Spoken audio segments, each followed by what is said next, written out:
Ai, meu Deus do céu. Bom, pessoal, eu estou aqui hoje para mostrar a nova caminha delas. Bom, e mais coisas, tá? Bom, tá aqui a cama delas. É uma caixa bem grande, gente. Por que uma caixa bem grande? Porque ela tava me incomodando ter que usar duas caixas. Uma pra ela e uma pra ela. Muito famosa, tá? Então, deixa eu tirar elas aqui pra vocês verem como que eu coloquei.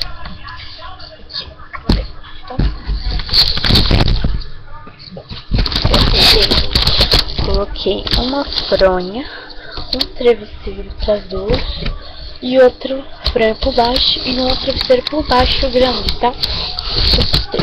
Bom, gente, esse travesseiro eu ganhei pra elas de aniversário.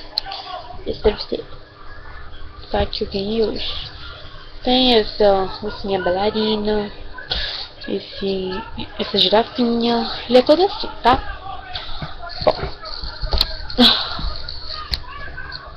Bom, nessa...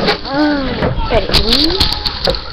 Eu ganhei também pra ela tanta coisa assim. Ganhei muita coisa. Eu ganhei também a outra travesseira, só que eu não vou usar com ela, porque vai ficar muito ruim, tá? Outra travesseira do Charme, bem diferente, tá? Com um gatinho de olhos, tá?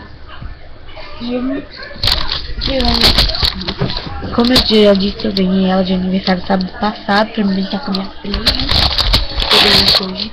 Não ia dar pra gente deixar quase nada, né? Aí eu comprei. Eu comprei não ganhei, né, gente?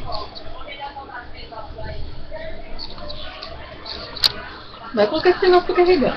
Eu tô indo.